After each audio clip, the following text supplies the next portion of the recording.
ஆமென். ஆபிரகாமை குறித்து நாம் இன்றைக்கு சில சத்தியங்களை அறிந்து கொள்வோம். அவருடைய வாழ்க்கையிலே தேவன் ஆபிரகாமை எப்படியெல்லாம் தெரிந்தெடுத்து எப்படியெல்லாம் ஆசீர்வதித்தார் என்பதை குறித்து நாம் இன்றைக்கு பார்ப்போம். Life of Abraham. பிரியமானவர்களே, இந்த ஆபிரகாமை குறித்து நான் சொல்ல வேண்டும் என்றால், ஆபிரகாம் ஒரு பயங்கரமான விக்கிரக வழிபாட்டிற்குள்ளாக இருந்தவன். அவருடைய தகப்பனார் விக்கிரகங்களை வைத்து பூஜித்தது மட்டுமல்ல, அதை செய்து விற்பனை செய்கிறவராக இருந்தார். தேராக இப்படிப்பட்ட ஒரு மூட பழக்க வழக்கத்திலே வாழ்ந்து கொண்டிருந்த ஆபிரகாமை தேவன் தெரிந்து கொண்டார். ஆபிரகாமுக்குள்ளாக ஒரு தேடுதல் இருந்தது. அவருடைய தகப்பனார் நிறைய தெய்வங்களை பொம்மைகளாக செய்து வைத்து அவர் விற்பனை செய்வார். சில நேரத்திலே அந்த வியாபாரத்தில் ஆபிரகாமும் உட்கார்ந்து அந்த பணியை செய்வார். ஒரு நாள் ஆபிரகாமுடைய உள்ளத்திலே ஒரு கேள்வி எழும்பினது. இத்தனை பொம்மைகள் இங்கே இருக்கிறது, இது எல்லாம் தெய்வம் என்று சொல்லி நாம் ஆராதிக்கிறோம். இதையெல்லாம் பிறரையும் ஆராதிக்கும்படி அவர்களுக்கு இதை நாம் விற்பனை செய்கிறோம். இதிலே எந்த தெய்வம் உண்மையான தெய்வம் என்பதை அவர் அறிந்து கொள்ள விரும்பினார். ஒருவேளை அந்த கடையில எத்தனை பொம்மை இருந்துச்சுன்னு எனக்கு தெரியல, ஆனால் சரித்திர ஆசிரியர்கள் இதை எழுதுகிறார்கள். ஜோசிபஸ் என்று சொல்லக்கூடிய சரித்திர ஆசிரியர் வேதத்தை குறித்த சரித்திரங்களை அவர்தான் எழுதி கொடுத்திருக்கிறார். அவர் சொல்லுகிறார், அப்படி ஒரு நாள் தன்னுடைய தகப்பன் இல்லாத நேரத்திலே அந்த கடையிலே உட்கார்ந்து அந்த பொம்மைகளை எல்லாம் பார்த்து கொண்டிருக்கும் போது அவருக்குள்ளாக ஒரு கேள்வி எழும்புகிறது, இதுல எது உண்மையான தெய்வம்? ஆனால் அவர் பார்த்த அளவிலே அது எல்லாமே அவங்க தகப்பனார் செய்த பொம்மைகளா இருந்தது. எப்படி ஒரு உண்மையான கடவுளை ஒரு மனிதன் செய்ய முடியும் என்று அவர் சிந்திக்க ஆரம்பித்தார். ஒரு மனிதன் செய்த ஒரு பொம்மை எப்படி நம்மை வழிநடத்த முடியும், நமக்கு முன்மாதிரியாக இருக்க முடியும், நம்மை ஆசீர்வதிக்க முடியும் என்பதையெல்லாம் அவர் சிந்திக்க ஆரம்பித்தார்.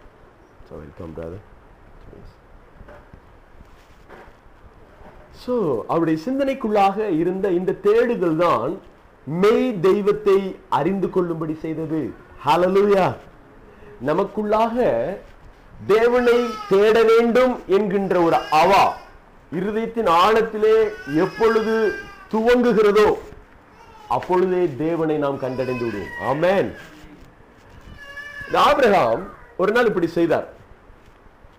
இவர் பல நேரத்திலே தூக்கம் இல்லாமல் அவர் ஆடுகளை மேய்த்துக் கொண்டிருக்கும் போது, தகப்பனாருடைய ஆடுகளை வனாந்தரத்திலே மேய்த்துக் கொண்டிருக்கும் போது, அப்பொழுதெல்லாம் அவருடைய உள்ளத்தில் இந்த கேள்வி எழும்பிக் கொண்டே இருக்கும், மெய் தெய்வம் யார்?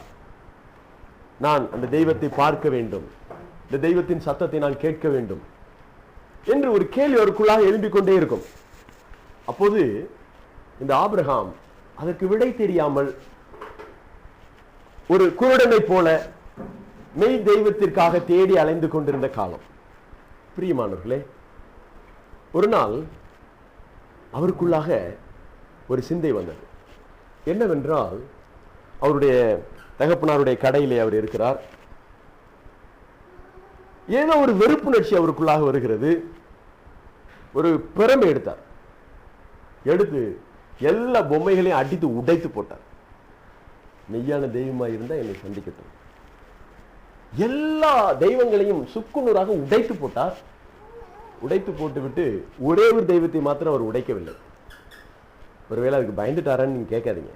நோ, இந்த குச்சியை அந்த பொம்மையோட கையில சொருகி வச்சுட்டு இவர் அமைதியா வந்து உட்கார்ந்துட்டார். அவருடைய தகப்பனார் கடைக்குள்ளே வரும்போது பார்த்தால் கடையே அலங்கோலமாக இருந்தது. விற்பனைக்காக இருந்த அத்தனை தெய்வ பொம்மைகளும் அங்கே உடைந்து சுக்குநூறாய் கிடந்தது.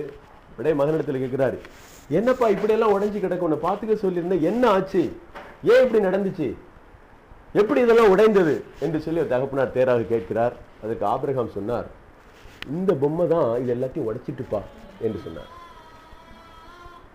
அவங்க அப்பா சொன்னாரு, என்ன முட்டாள் போல பேசுற, என்னைக்குடா பொம்மை இன்னொரு பொம்மையை அடிச்சு உடைச்சுது? என்று சொன்னார். It's not true God, it's an ordinary idol என்கின்ற ஒரு உண்மையை தன்னுடைய தகப்பனாருடைய வாயிலிருந்து அன்றைக்கு அவர் தெரிந்து கொண்டார். அவைகளுக்கு வாய் இருக்கும், but not speak. கண்கள் இருக்கும், but not see. காதுகள் இருக்கும், கேட்க முடியாது. கால்கள் இருக்கும், நடவாது. கரங்கள் இருக்கும், செயல்படாது என்று வேதம் சொல்லுகிறது. அப்பொழுதுதான் அவர் வனாந்திரத்திலே சென்று ஒரு கதறி கூப்பிட ஆரம்பித்தார். மெய் தெய்வம் என்று இந்த உலகத்திலே இருந்தால் என்னை சந்திக்க வேண்டும் என்று அவர் கதறி அழுது கூக்குரல் இடும்போது தேவனுடைய சத்தம் ஆபிரகாமுடைய செவிகளிலே கேட்டது. ஹல்லேலூயா. நமக்குள்ளாக எப்பொழுது தேவனை பார்க்க வேண்டும் என்கின்ற ஏக்கமும் ஒரு அர்ஜ், ஒரு அவசர தேவையும் நமக்குள்ளாக எழும்புகிறதோ அப்பொழுது தேடுங்கள், அப்பொழுது கண்டடைவீர்கள். ஆமென். நீங்கள் ஆதியாகமம் 12வது அதிகாரத்திற்கு வாருங்கள். ஆதியாகமம் 12வது அதிகாரத்திலே முதல் வசனத்திலே கர்த்தருடைய சத்தம் ஆபிரகாமுக்கு எப்படி கிடைத்தது என்பதை குறித்து நாம் இங்கே பார்க்கிறோம். கர்த்தர் ஆபிரகாமை நோக்கி, நீ உன் தேசத்தையும் உன் இனத்தையும் உன் தகப்பனுடைய வீட்டையும் விட்டு புறப்பட்டு நான் உனக்கு காண்பிக்கும் தேசத்துக்கு போ. பிரியமானவர்களே, அந்த பூமியிலே அவருடைய தகப்பனார் தேராக மிகப்பெரிய செல்வந்தராக இருந்தார் என்று நாம் பார்க்கிறோம். அப்படிப்பட்ட செல்வந்தனாகிய தன்னுடைய தகப்பனாரை விட்டு தேவன் ஆபிரகாமை அந்த தேசத்தை விட்டு, அவனுடைய வீட்டை விட்டு, அவனுடைய இனத்தை விட்டு புறப்பட்டு நான் உனக்கு காண்பிக்கும் தேசத்துக்கு போ என்றார். எந்த தேசத்துக்கு போகணும்? எந்த தேசத்துக்கு ஆண்டவர் போக சொல்கிறார்? இந்த தேவன் யார்? வாக்கினாலே என்னோடு பேசுகிறாரே, வார்த்தையினாலே பேசுகிறாரே, இந்த தேவன் யார்? இப்படி ஒரு கேள்விக்குறி இருந்தது. ஆனால் அந்த சத்தம் அவருடைய காதுகளிலே கேட்டது. ஆபிரகாம் குழப்பத்தோடு இருந்தாலும் அவர் கீழ்ப்படிந்தார். ஆமென். ஆபிரகாம் இடத்திலே நாம் பார்க்கிற முதலாவது நம்பர் 1 குவாலிட்டி, தேவனுடைய சத்தம் அவருடைய காதுகளில் விழுந்த உடனே அவர் கீழ்ப்படிந்தார். ஆமென். தேவனுடைய வார்த்தையை நாம் எப்பொழுதெல்லாம் காதுகளிலே கேட்கிறோமோ அப்பொழுதே நம்முடைய இருதயத்திலே அந்த கீழ்ப்படிதல் துவங்க வேண்டும். நான் உனக்கு காண்பிக்கும் தேசத்துக்கு போ, நான் சொல்ற இந்த ஊருக்கு போ அப்படின்னு சொல்லி அங்கே ஆபிரகாமுக்கு ஆண்டவர் பர்டிகுலரா ஒரு ஊரை அந்த ரூட்டு பிளான் எல்லாம் போட்டு கொடுக்கவே இல்லை. நீ புறப்பட்டு போனீன்னா நான் உனக்கு வழி காட்டுவேன். எப்பொழுது நீ கீழ்ப்படுகிறாயோ அப்பொழுது நான் உன்னை நடத்துவேன். ஆண்டவரே, நீங்க ஒரு பிளானை கொடுங்க, அதுக்கு பிறகு நான் கீழ்ப்படுகிறேனே. நோ, நீ கீழ்ப்படி, நான் உன்னை ஆசீர்வதிக்கிறேன். I'll give a plan, master plan. தேவனிடத்தில் ஒரு பெரிய மாஸ்டர் பிளான் இருக்கு. முழு வரைபடத்தையும் தேவன் ஒரு நாள் நம்முடைய வாழ்விலே கொடுப்பது இல்லை. ஒரே ஒரு படி இப்படி இருக்கும், அதுல நீங்க கீழ்ப்படிந்து காலை வைக்கும்போது அடுத்த படியில லைட் எரியும். அதுக்கு பிறகு அதை நம்பி நீங்க கீழ்ப்படியும் போது அடுத்த படியில லைட் எரியும். அதுக்கப்புறம் எத்தனை படி இருக்குன்னு சொல்லி நமக்கு தெரியாது. நாம் கீழ்ப்படிய கர்த்தர் நம்முடைய வாழ்விலே அடுத்த படிக்கட்டுகளினுடைய வெளிச்சத்தை காண்பிக்கிறவராக இருக்கிறார். இப்படி ஆபிரகாமை தேவன் அழைத்தார். ஆபிரகாம் தன்னுடைய வீட்டை விட்டு, இனத்தை விட்டு, தேசத்தை விட்டு புறப்படுறான்னு தெரிஞ்சவொடனே அவங்க அப்பா சொன்னார், வாப்பா வாப்பா, ஆமா இந்த ஊர்ல இருந்து ரொம்ப போர் ஆயிடுச்சு, நானும் வர்றேன் உன்னோட சேர்ந்து போலான்னு சொல்லி அவங்க அப்பாவும் புறப்பட ஆரம்பிச்சிட்டார். அவங்க அப்பா புறப்பட்டது மட்டும் இல்ல, லோத்தையும் கூட்டிக் கொண்டு, ஆபிரகாமுடைய சகோதரன் மகனாக இருந்த லோத்தையும் கூட்டிக் கொண்டு வாங்க போலாம் எல்லாரும் என்று சொல்லி தேராகு முன்னாலே போக, ஆபிரகாம் பின்னாலே வர, லோத்து அதற்கு பின்னாக வந்தான். தேவன் யாரை அழைத்தார்? ஆபிரகாமை அழைத்தார். தேராக தேவன் அழைக்கவே இல்லை, லோத்துக்கும் தேவன் அழைப்பு கொடுக்கவே இல்லை. ஆனால் ஆபிரகாமை மாத்திரம் தேவன் அழைத்தார். இப்போ தேராகு முன்னாலே வழிநடத்தும்படி செல்லுகிறான். ஆபிரகாம் தன்னுடைய தகப்பனாரை பார்த்துட்டே பின்னாடி போறார். தேவன் மேலேந்து பார்க்கிறார்.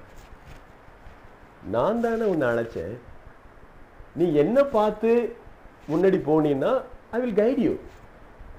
நீ உனக்கு முன்னால உன்னுடைய தகப்பனை பார்த்துட்டு போகணும்னு நினைச்சின்னா நான் உன்னை வழி நடத்த முடியாது.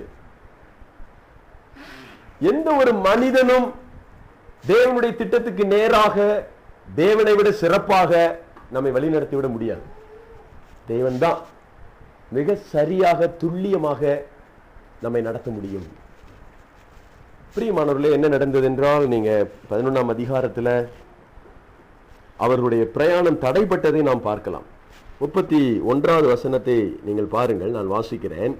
தேராகு தன் குமாரனாகிய ஆபிரகாமையும் ஆரானுடைய குமாரனும் தன் பேரனுமாயிருந்த லோத்தையும் தன் குமாரன் ஆபிரகாமுடைய மனைவியாகிய தன் மருமகள் சாராயும் அழைத்து கொண்டு, இப்ப யார் அழைச்சிட்டு போகணும்? ஆபிரகாம் தான் அழைச்சிட்டு போனவங்க எல்லாம். ஆனா இப்ப தேராகு என்ன செய்யறார்? அழைச்சிட்டு போறார். அழைத்து கொண்டு கல்தேயருடைய பட்டணத்தை விட்டு கானான் தேசத்துக்கு போக புறப்பட்டான். தேவனுடைய வெளிச்சம் ஒரு விக்கிரக ஆராதனையை செய்து கொண்டிருக்கிற ஒரு உலகத்தானாகிய தேராகுக்கு கிடைக்காது. தேவனால் அழைப்பை பெறாத ஒரு லோத்துக்கும் தேவன் ஒரு நாளும் தம்முடைய திட்டத்தை வெளிப்படுத்த முடியாது. தேவனுடைய சத்தத்துக்காக, தேவனுடைய வழிநடத்தலுக்காக, தேவனுடைய சித்தத்துக்காக, தேவனுடைய வார்த்தைக்காக உண்மை தெய்வத்தை தேடி அலைந்து ஏக்கத்தோடு இருந்த ஆபிரகாமை தான் தேவன் வழிநடத்த விரும்புகிறார். ஆனா இப்ப ஆபிரகாமை வழிநடத்த அவருடைய தகப்பனார் இருக்க தேவன் பார்த்தார். பாருங்கள், அவர்கள் வழிப்பிரயாணத்திலே ஆரான் மட்டும் வந்தபோது அங்கே இருந்து விட்டார்கள். தேவனால நடத்தப்படும் போதுதான் நம்முடைய பிரயாணம் ஸ்மூத்தா போகும். ஒரு மனிதனுக்கு பின்னால நம்ம போனோம்னு சொன்னாக்கா அந்த பிரயாணம் போகாது, அது நின்று விடும். பிரியமானவர்களே, நம்முடைய வாழ்க்கையின் எந்த திட்டமானாலும் தேவனிடத்திலே ஆலோசனை பெற்று, தேவனிடத்திலே ஜெபித்து, தேவனுடைய வார்த்தை என்ன சொல்கிறது என்பதை நாம் வாசித்து அறிந்து அதற்கு கீழ்ப்படிந்து நம்முடைய வாழ்க்கையை நடத்தும் போது our family life is smoothly going on. மிக அருமையாக அது போய்கொண்டிருக்கும். ஆனா நம்முடைய குடும்பத்தை ஒரு மனிதன், தேர்ட் பர்சனா இருக்கலாம், நம்முடைய குடும்பத்தில் இருக்கிற தலைமைத்துவத்தில் இருக்கிற யாராக வேண்டுமானாலும் இருக்கலாம். பிரியமானவர்களே, தேவன் நம்முடைய குடும்பத்தை சரியாக நடத்திவிட முடியாது. அந்த குடும்ப வாழ்க்கை எங்கேயாவது முட்டி மோதி ஸ்ட்ரகிள் பண்ணி நிற்கும். அடிக்கடி அங்க பிரச்சனை இருந்துகிட்டே இருக்கும். அப்படித்தான் அவருடைய பிரயாணமும் தடைப்பட்டது. தேவன் பார்த்தார், வேற வழியே இல்லாமல் தேராகுவை எடுத்துக்கொண்டார். வாசிக்கும் போது எனக்கு ஆச்சரியமா இருந்தது. பிரியமானவர்களே, ஒரு மனிதன் தேவ சித்தத்துக்கு தடையாக நின்றால் தேவன் அங்கே அந்த மனிதனை எடுத்துக்கொள்வதை விட வேறு வழி இல்லை. பாருங்கள், 32ஆம் வசனம்.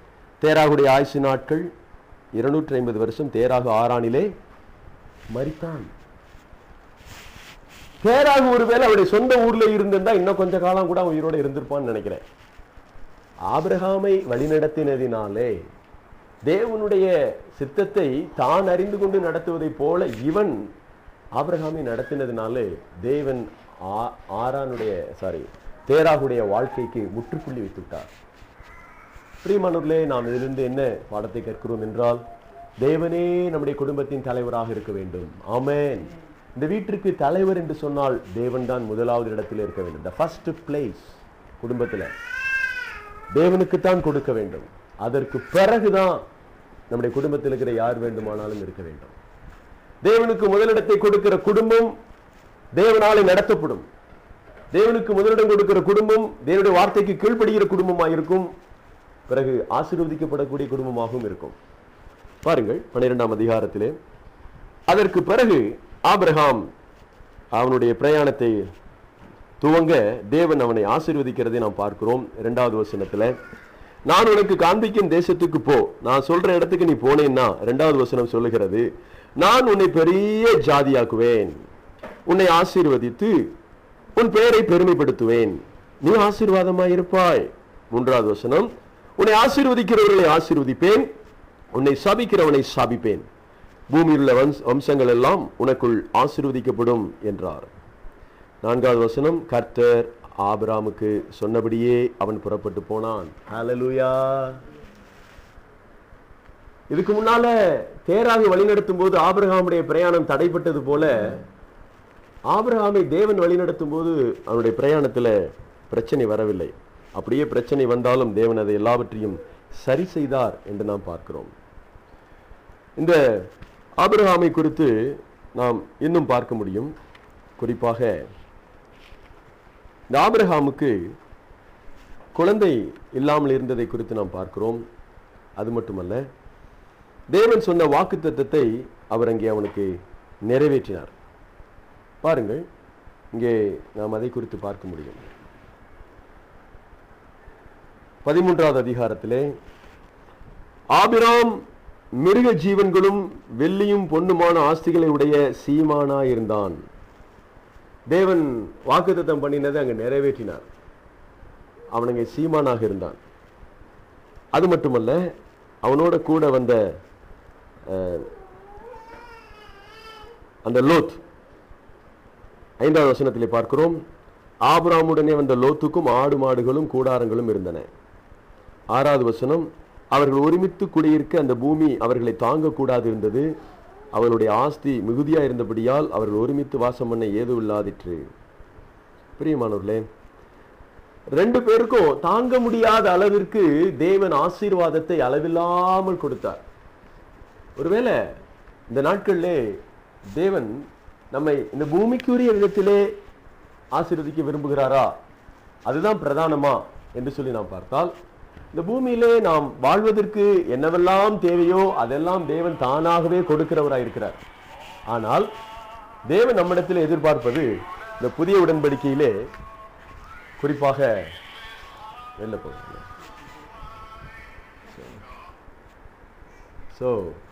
புதிய உடன்படிக்கையிலே தேவன் இந்த பூமிக்குரிய ஆசீர்வாதத்தை அல்ல, ஆவிக்குரிய ஆசீர்வாதத்தை நாம் பெற வேண்டும் என்று அவர் விரும்புகிறார். முதலாவது தேவனுடைய ராஜ்யத்தையும் அவருடைய நீதியும் தேடுங்கள், அப்பொழுது இவைகளெல்லாம் உங்களுக்கு கூட கொடுக்கப்படும்.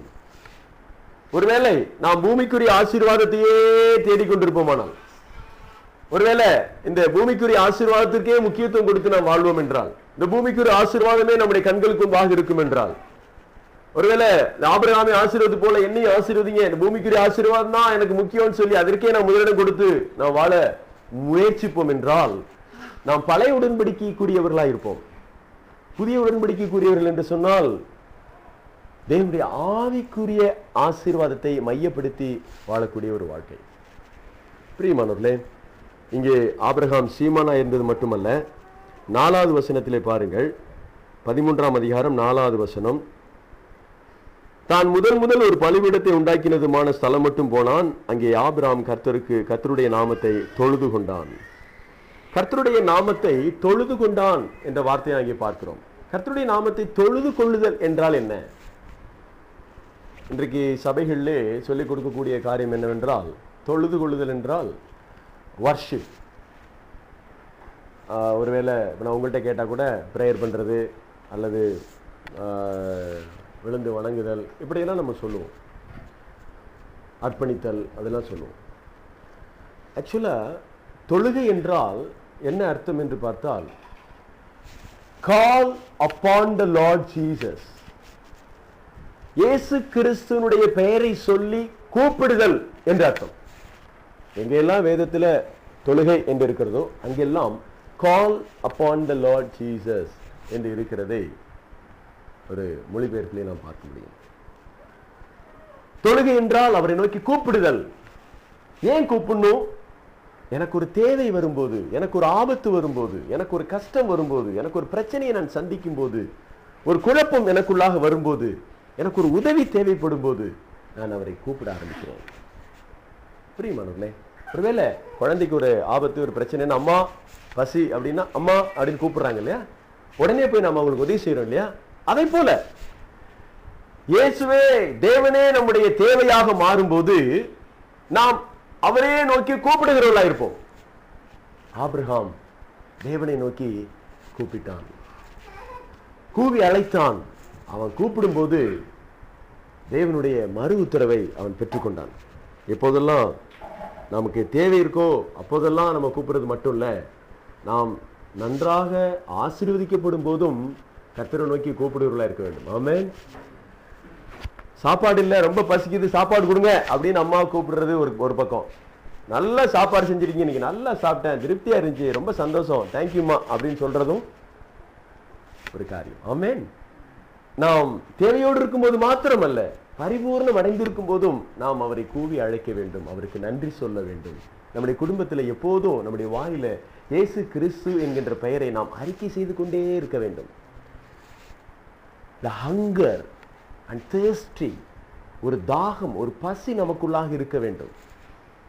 அப்போது நாம் இயேசுவை இன்னும் அதிகமாக அனுபவிக்க ஆரம்பிப்போம். குறிப்பாக இங்கே லோத்தை குறித்து நாம் பார்க்கிறோம். லோத் அழைப்பை பெறாதவன். அவங்க தங்கி இருக்கிற இடம் பூமி தாங்கக்கூடாத அளவுக்கு ஆசீர்வாதம் இருந்ததுனால இருவரும் ஒருவர் விட்டு ஒருவர் பிரியலாம் என்று முடிவெடுக்கிறார்கள். 10வது வசனத்தில் பாருங்க. அப்பொழுது லோத் தன் கண்களை ஏறெடுத்து பார்த்து யோர்தா நதிக்கு அருகான சமபூமி முழுவதும் நீர்வளம் பொருந்தினதா இருக்க கண்டான். கர்த்தர் சோதோமையும் கொமோராவையும் அழிக்கும் முன்னே சோவாருக்கு போகும் வழி மட்டும் அது கர்த்தருடைய தோட்டத்தை போலவும், ஏதேன் தோட்டத்தை போல இருந்துச்சான். அது மட்டுமல்ல, எகிப்து தேசத்தை போலவும், எகிப்து தேசத்திலே நைல் நதி எப்போதும் ஓடிக்கொண்டே இருக்கும், அது செழிப்பாக இருக்கும், அதை போல இருந்தது. 11ஆம் வசனத்திலே அவன் தெரிந்து கொண்டான், சோதம் கொமோராவை தெரிந்து கொண்டான். 11ஆம் வசனத்தை கடைசி போது சொல்கிறது, ஒருவரை விட்டு ஒருவர் பிரிந்தார்கள். இங்கே லோத்துடைய தெரிந்து கொள்ளுதலையும் ஆபிரகாமுடைய காத்திருத்தலையும் இங்கே நாம் பார்க்கிறோம். இந்த அதிகாரத்தில் இந்த லோத் தனக்கென்று ஒரு சிறப்பான இடத்தை தன்னுடைய கண்களினாலே பார்த்து தேர்வு செய்து அங்க போறான். இங்கே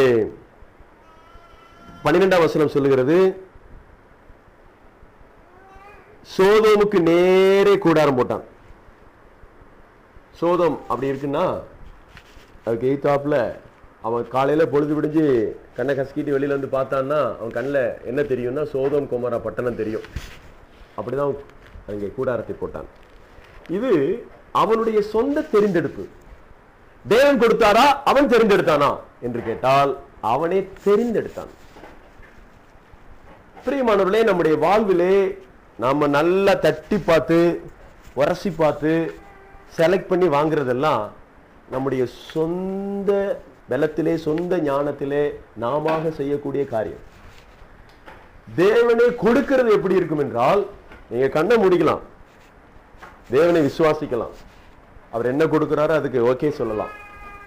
கண்ணை விழிச்சு பார்த்தீங்கன்னா அது உங்களுக்கு மகிழ்ச்சியா இருக்கு. ஹல்லேலூயா. இங்கே லோத் அவனாகவே சோதம் கொமோராவை தெரிந்தெடுத்தான். அது ரொம்ப நீர்வளம் புரிஞ்சினதா இருக்கு, சிறப்பா இருக்கு, எகிப்த போல இருக்கு, கண்களுக்கு அப்படியே குளுமையா இருக்கு, பசுமையா இருக்கு. அது செலக்ட் பண்ணி போனான். அது முடிவை சொல்லுகிறேன். போகும்போது மனைவி, பிள்ளைகள், ஆடு மாடு, இங்க பூமி தாங்க கூடாத அளவுக்கு ஆசீர்வாதம் அப்படியே போனான். அங்க போன உடனே அது எல்லாவற்றையும் இழந்தான். ஆடு மாடுகள் போனது, அப்படி சொத்து சுகம் எல்லாம் போனது, எல்லாத்தையும் வந்து திருடி கொண்டு போனார்கள். ஆபிரகாம் உதவி செய்து அதை எல்லாவற்றையும் திரும்ப கொண்டு வந்து கொடுத்தான். மறுபடியும் சோதம் கொமோராவை தேவன் தீயினாலே அழிக்கும் போது எல்லாம் எரிந்து சாம்பலாய் போனது. அவருடைய மனைவியும் பிள்ளைகளும் அவனு உயிர் தப்பும்படி ஊரை விட்டு வெளியே ஓடி வந்தார்கள். இறுதியிலே மனைவியும் உப்பு தூணாக மாறினார். அவருடைய 2 பெண் பிள்ளைகளோட ஒரு மலையின் மேல் போய் ஒரு குகையில தங்கினான். அந்த பரிதாபம். அந்த பிள்ளைகள் ஒவ்வொரு நாளும் சோதோமை பார்த்து பார்த்து வளர்ந்ததுனால சோதோமுக்குள்ள பயங்கரமான பாவம் இருந்தது. ஹோமோசெக்சுவல் அங்க இருந்துச்சு, ஐடோலேட்டர் இருந்துச்சு, அடல்ட்ரி இருந்துச்சு, எல்லாமே உள்ள இருந்துச்சு. இந்த பிள்ளைகள் அதை பார்த்து பார்த்து பார்த்து வளரும் போது இவங்களுக்கு அங்கே ஒரு காம்ப்ரமைஸ் பண்ணிக்கிட்டாங்க. இதெல்லாம் தப்பு இல்லை. இன்றைக்கு நான் இந்த பட்டணத்தில் பார்க்கும்போது அநேக சகோதரிகள் சிகரெட் குடிச்சிட்டு போனாங்க. இந்தியாவில் அப்படி பார்க்க முடியாது. ஓகே, அவங்களே காம்ப்ரமைஸ் பண்ணிக்கிறது ஒன்றும் தப்பு இல்லை. No, the side of God. மனிதனுக்கு மனிதன் பார்க்கும்போது இதுல என்ன தப்பு இருக்கு? சோ ஒரு கேர்ள் ஃப்ரெண்டை வச்சுக்கலாமே, எல்லாரும் வச்சிருக்காங்க, கிளாஸ்ல வச்சுக்கலாமே. ஒரு பாய் ஃப்ரெண்டை வச்சுக்கலாமே, எல்லாரும் வச்சிருக்கிறாங்க. The sight of man is okay, but in the sight of God, I am talking about sight of God. நாம் தேவனுடைய நேரடி பார்வையிலே வளர கற்றுக்கொள்ளும் போது தேவனுக்கு இது பிடிக்குமா, தேவன் இதை அனுமதிக்கிறாரா, தேவன் தான் நடத்துறாரா, எனக்கு முன்னாடி தேவன் போறாரா, நாம் சோதிக்க வேண்டியிருக்கிறது. தேவன் தான் இதை எனக்கு கொடுத்திருக்கிறாரா அல்லது நானாகவே இதை பெற்றுக்கொண்டேனா? நாமவே பெற்றுக்கொள்கிற காரியங்கள் முடிவிலே சாபத்தை கொண்டு வந்து கொடுக்கும்.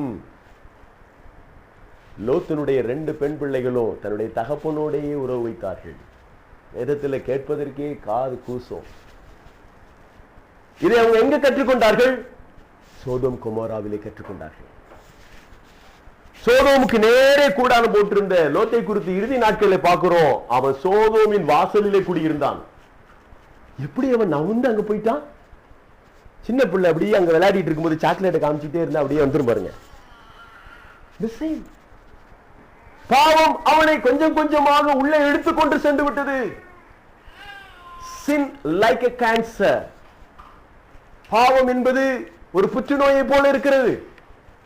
ஒரு மனிதனுடைய சரீரம் முழுவதுமாய் கொஞ்சம் கொஞ்சமாக அந்த பாவம், அந்த கேன்சர் என்ற வியாதி பரவுவதை போல பாவம் அந்த மனிதனுடைய இருதயத்திலிருந்து கொஞ்சம் கொஞ்சமாக அப்படியே பரவி உடல் முழுவதும் ஆயுள் சக்கரத்தையே கொளுத்தி விடுகிறது.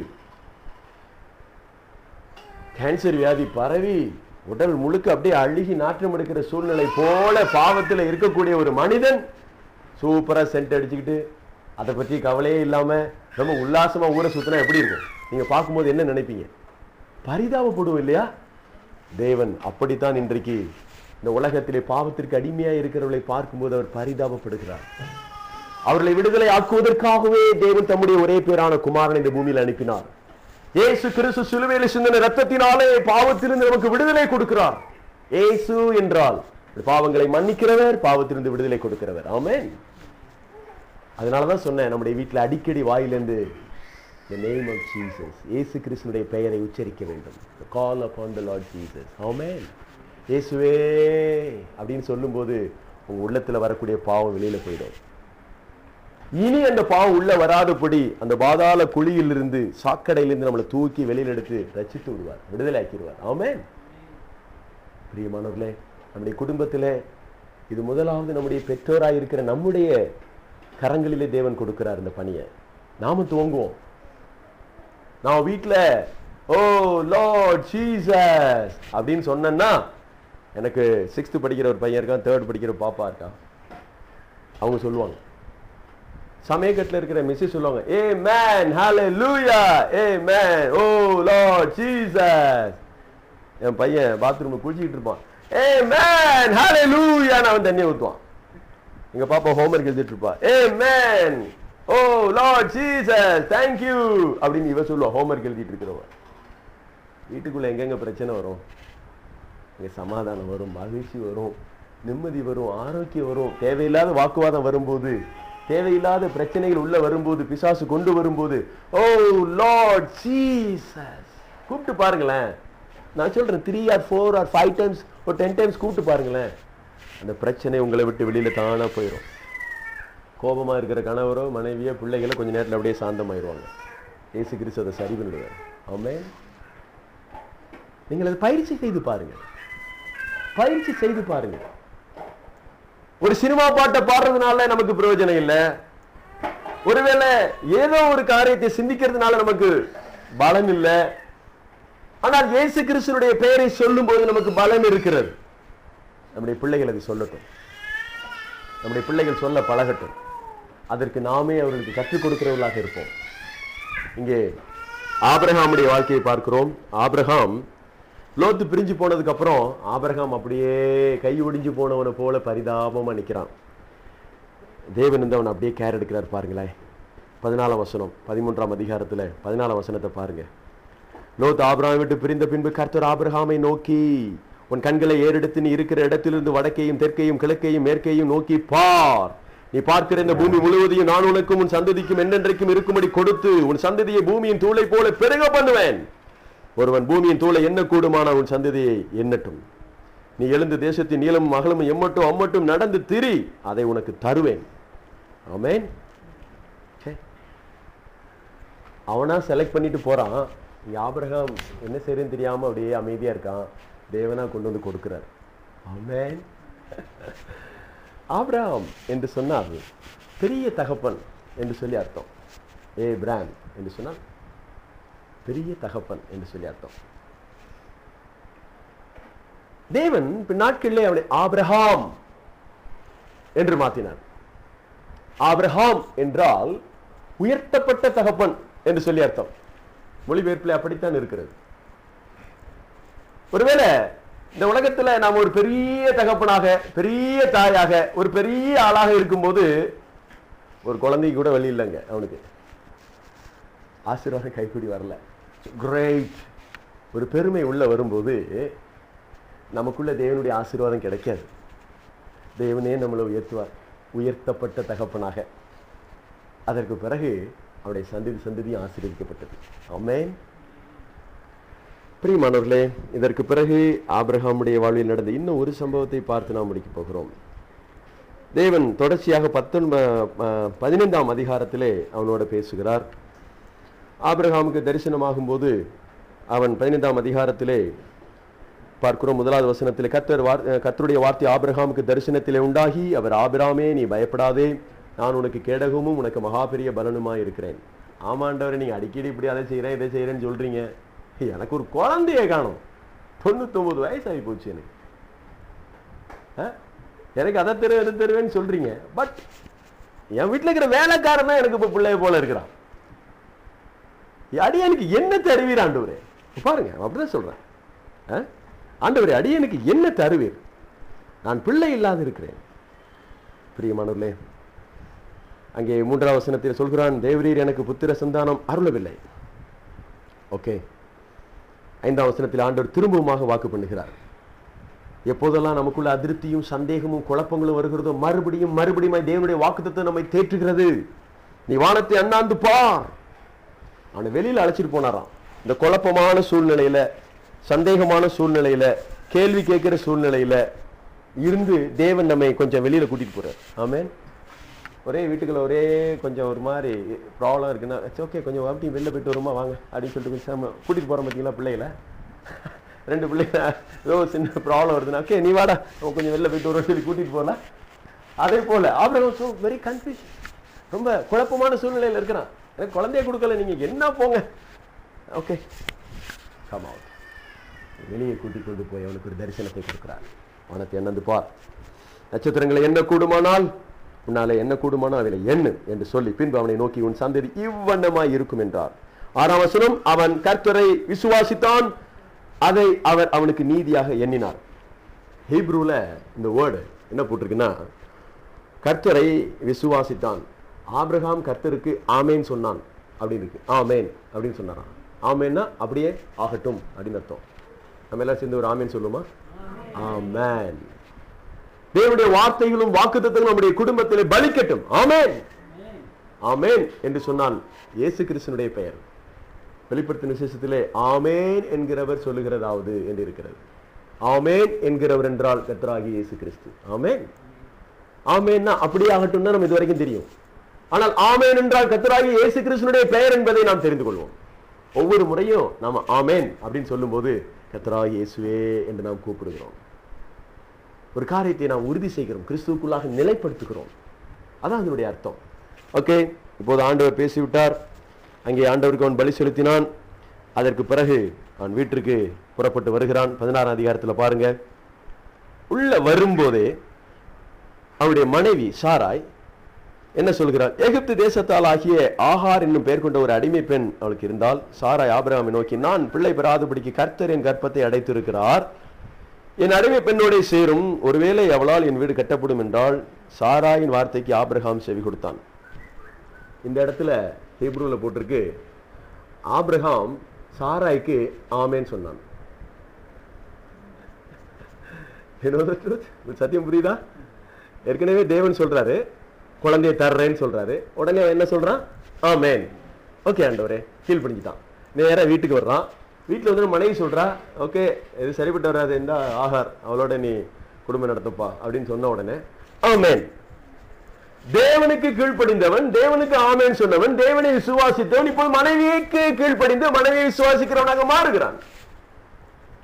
ஓஹோ, தேவனுக்கு ஆசீர்வாதத்தை கொடுத்துட முடியுமா? இதுதான் ஆபிரகாமுடைய வாழ்விலே நடந்த வீழ்ச்சி.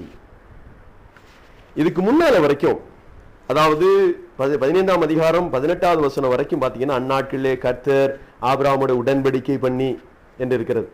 இதுக்கு முன்னால வரைக்கும் 12ஆம் அதிகாரத்துல ஆரம்பிச்ச ஆபிரகாமுக்கும் தேவனுக்கு இருக்கிற அந்த நட்பு இந்த 15ஆம் அதிகாரம் வரைக்கும் 7 முறை தேவன் அவனோட பேசினார்.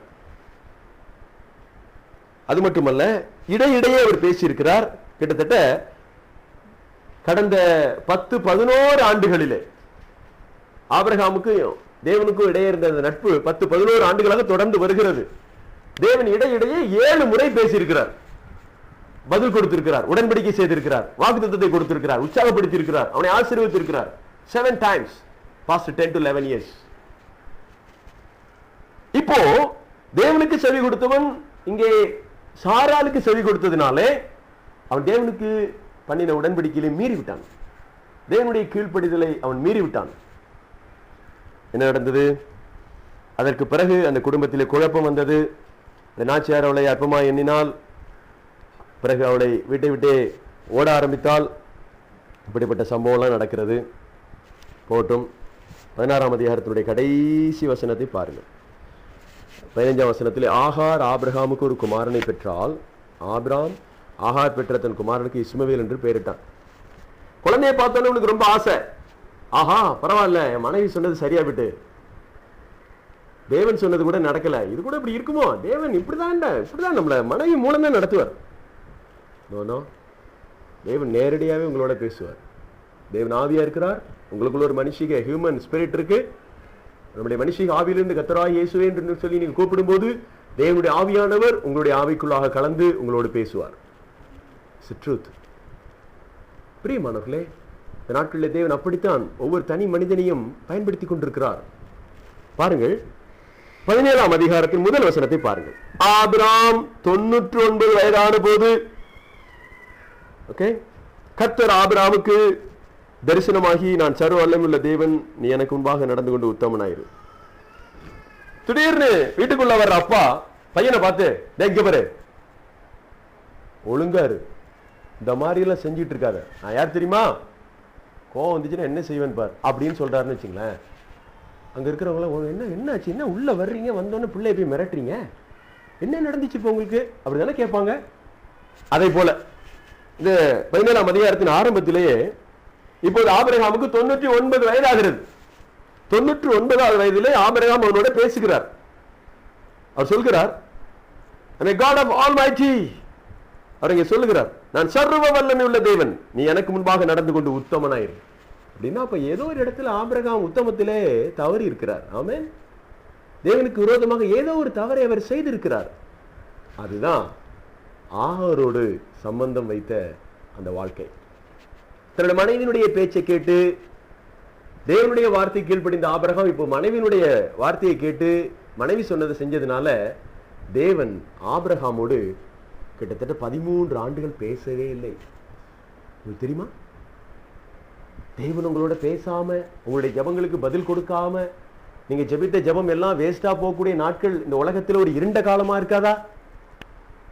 நாம் ஆஸ் எ கிறிஸ்டியன், நான் எந்த நம்பிக்கையில வாழ்ந்து கொண்டிருக்கிறேன்? எனக்கு ஒரு தேவன் இருக்கிறார், என்னுடைய தேவையெல்லாம் அவர் சந்திப்பார், நான் எப்போ அவர் நோக்கி வேண்டிக் கொண்டாலும் எனக்கு பதில் கொடுப்பார், என்னோட கூட வர்றார், என்னை பலப்படுத்துறார், என்னை கைவிட மாட்டார். இதான் நம்முடைய நம்பிக்கை. ஆபிரகாமை விட்டு தேவன் 13 ஆண்டுகள் பிரிந்து விட்டார். அவனோட பேசவே இல்லை. எப்படி சொல்றேன்னா, நீங்க 16ஆம் அதிகாரத்திலே 16வது வசனத்திலே பாருங்கள். ஆகார் ஆபிரகாமுக்கு இஸ்மவேலை பெற்ற போது ஆபிராம் 86 வயதா இருந்தான். 17ஆம் அதிகாரத்தில் முதல் வசனத்தில் 99 வயதான போது, 86 வயசுலேருந்து 99 வயசு அப்படின்னா இன்பிட்வீன் எத்தனை வயசு இருக்கு? 13 வருஷம் இருக்கா? 13 ஆண்டு காலம் தேவன் அவனோட பேசினாரா? ஏதாவது சம்பவம் இருக்கா? இல்லை.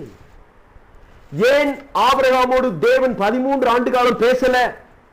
தேவனுடைய வார்த்தைக்கு ஆமேன் சொல்லி கீழ்ப்படிந்த ஆபிரகாம் திடீர்னு மனைவியுடைய பேச்சை கேட்டு கீழ்ப்படிந்து மனைவி சொன்னதை செஞ்சதுனால தேவனுக்கு விரோதமாக பாவம் செய்து மீறுதல் செய்து கீழ்ப்படியாமல் போனால் தேவன் அவனை விட்டு ஒதுங்கிட்டார்.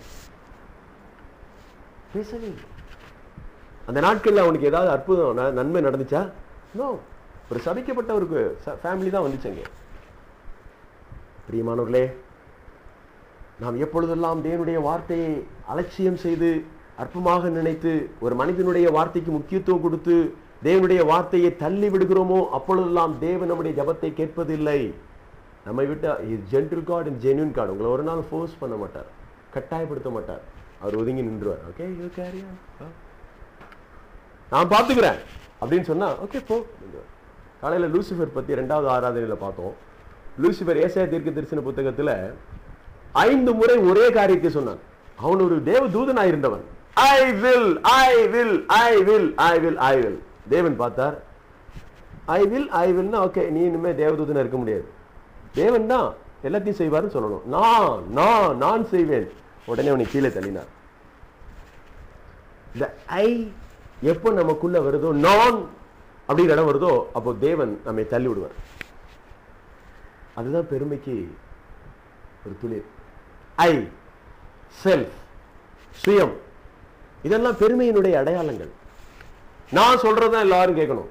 எதத்துல இருக்கு அதெல்லாம்? நம்முடைய குடும்பத்தில் தேவன் தேவன் தேவன் தேவன் தேவன் எல்லாமே தேவனாக இருக்க வேண்டும்.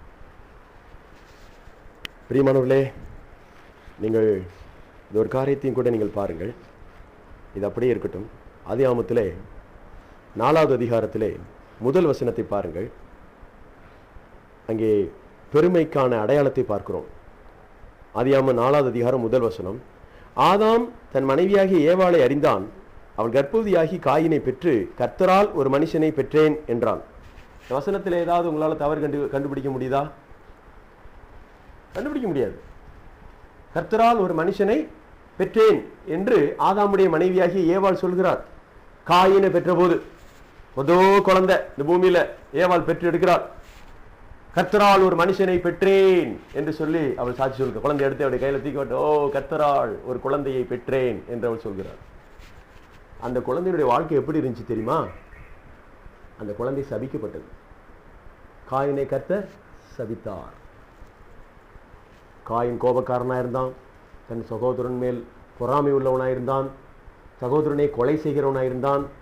செய்த தவறை தேவன் விசாரிக்கும் போது தவறை மறைக்கிறவனாக இருந்தான். தேவனையே நோக்கி கேள்வி கேட்கிறவனாக இருந்தான். கர்த்தரால் ஒரு மனுஷனை பெற்றேன். கடைசியாக காயின் ஆபேலை கொலை செய்ததற்கு பிறகு ஏவாள் இன்னொரு மகனை பெற்றெடுத்தாள். பாருங்கள், அந்த அதிகாரத்திலே 4வது அதிகாரத்தில் 25வது வசனத்தை பாருங்கள். பின்னும் ஆதாம் தன் மனைவியை அறிந்தான். அவள் ஒரு குமாரனை பெற்று காயினை கொலை செய்த ஆபேலுக்கு பதிலாக தேவன் எனக்கு வேறொரு புத்திரனை கொடுத்தார் என்று சொல்லி அவனுக்கு சேத் என்று பெயரிட்டாள். இப்போ 4ஆம் அதிகாரம் முதல் வசனத்துக்கும் 25வது வசனத்துக்கும் ஏதாவது வித்தியாசம் சொல்ல முடியுதா உங்களால? அந்த குழந்தையை பெற்றெடுத்ததுக்கும் இந்த குழந்தையை பெற்றெடுத்ததுக்கும் ஏதாவது வித்தியாசம் சொல்ல முடியுதான்னு பாருங்களேன்.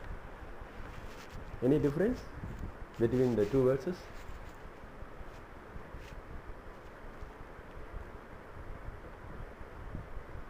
சொல்ல முடியல. சிஸ்டர் சொல்ல முடியுதா? Sister okay, no difference.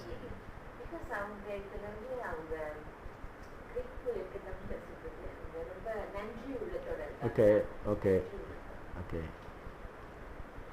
அதில் சின்ன டிஃப்ரென்ஸ் இருக்கு பாருங்க. ஓகே, முதல் வசனத்தில் ஒரு மனுஷனை பெற்றேன். 25ஆம் வசனத்தில் கொடுத்தார், புத்திரனை கொடுத்தார். பெற்றேன், கொடுத்தார். டிஃபரன்ஸ். பெற்றேன் is my own strength, self. பெற்றேன், மை, I will.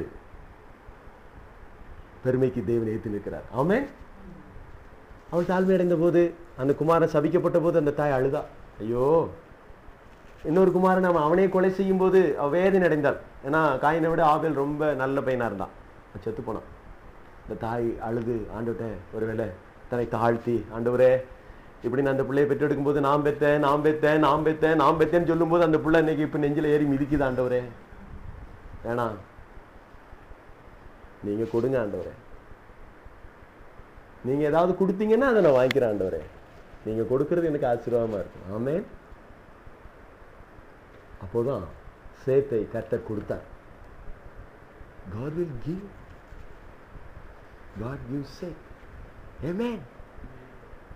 தேவனுடைய கையிலேந்து ஒன்றை நாம் வாங்குவதற்கும் நாமவே எடுப்பதற்கும் வித்தியாசம் இருக்கிறது. ஹல்லேலூயா. Okay, difference. பிரியமானவர்களே, தேவனுடைய கரத்திலிருந்து நாம் எப்போதுமே பெற்றுக்கொள்கிறவர்களா இருக்க வேண்டும். ஏன்னா தேவன் கொடுக்கிறவர். ஆமென். கேளுங்கள், அப்பொழுது உங்களுக்கு கொடுக்கப்படும். நம்ம கேட்போம், எதை வேண்டுமானாலும் கேளுங்க. என் நாமத்தினாலே நீங்கள் இதுவரைக்கும் ஒன்றையும் கேட்கவில்லை, கேளுங்கள், உங்கள் சந்தோஷம் நிறைவா இருக்கும்படி பெற்றுக்கொள்வீர்கள். ஆமென். சோ நாம் எதையும் நம்முடைய தேவனுக்கு தெரியப்படுத்தி அவரிடத்திலேருந்து பெற்றுக்கொள்கிற வாழ்க்கை இருக்கிறதே அது ஆசீர்வாதம் பெறும். பாருங்கள், வேதத்திலே முதல் முறையாக 26ஆம் வசனம் சொல்லுகிறது, சேத்தினுடைய சந்ததியிலே கர்த்தருடைய நாமத்தை தொழுது கொள்ள ஆரம்பித்தார்கள். Very first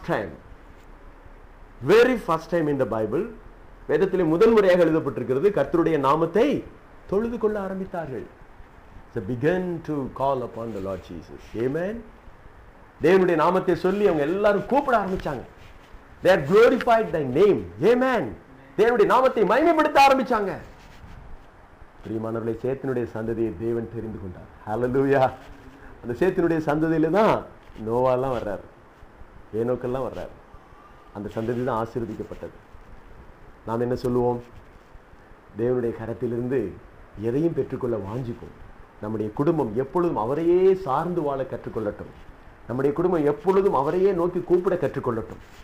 எப்பொழுதும் அவருக்கே முதலிடம் கொடுக்க கற்றுக்கொள்ளட்டும். எப்பொழுதும் அவருடைய வார்த்தையின்படி, அவர் வார்த்தைக்கு கீழ்ப்படிய நம்முடைய குடும்பம் கற்றுக்கொள்ளட்டும். அவர் உங்களுக்கு என்ன சொல்கிறாரோ அதன்படி செய்யுங்கள் என்று மரியாள் சொன்னாலே அதே போல. ஓகே, அவர் உங்களுக்கு என்ன சொல்கிறாரோ அதன்படி செய்யுங்கள். கல்யாண விருந்திலே அப்படி சொன்னார்கள். நாம் அதே போல இயேசு என்ன சொல்றாரோ அதை போல செய்வோம். ஒரு காரியம் முடிவு எடுக்கணும், செய்யணும், என்ன பண்ணலாம்? ஓகே நான் சொல்றேன், நீ செய்டா. நோ. Okay, let's pray. நம்ம ஜெபம் பண்ணுவோம். தேவன் என்ன சொல்றாரோ அதை செய்வோம். சரி, ஜெபித்து தேவனுடைய ஆலோசனையை பெறுவோம். ஆண்டவரே, உங்களுக்கு சித்தமானா எங்களை ப்ரொசீட் பண்ணுங்க, இல்லைன்னா ஸ்டாப் பண்ணுங்க. உடைய கரத்திலிருந்து பெறாத எதுவும் எனக்கு வேண்டாம். நீங்க கொடுக்காத எதுவும் எனக்கு, ₹1 இருந்தாலும் உங்க கையில நான் வாங்குறேன். ஆண்டவரே, I beg you Lord, I need. எனக்கு ஒரு தேவை இருக்கு, அது உங்களுக்கு தெரியும். அது நீங்க தான் எனக்கு கொடுக்கணும். ஒரு மனிதன் ஆபிரகாமை உயர்த்தக்கூடாது. ஆமென். ஆபிரகாமை ஒரு ராஜா சொல்றான், நீ எதை வேணா எடுத்துக்கோ. ஆபிரகாம் சொல்றாரு, ஒரு காலில் கிடக்கிற செருப்பு கூட எனக்கு நீ கொடுக்க வேணான்றாரு. ஆபிரகாமே ஒரு மனுஷன் உயர்த்தினான்னு சொல்லி சரித்திரம் சொல்லக்கூடாது, தேவனே உயர்த்த வேண்டும். ஏன்னா நான் ஏற்கனவே அடிபட்டுட்டேன், இனிமே எனக்கு அது வேண்டாம். பிரியமானவர்களே, நம்முடைய குடும்பத்திலே தேவனே மையமாக இருந்து நம்மை நடத்துவாராக. ஆமென். ஜெபம் பண்ணுவோமா? தேவ சமூகத்திலே உங்களில் அர்ப்பணித்து ஜெபிக்க விரும்புகிறவர்கள் தேவனுடைய வார்த்தைக்கு உங்களை ஒப்பு கொடுத்து நீங்கள் ஜெபிக்கலாம். கர்த்தர் அதை விரும்புகிறார். ஆமென்.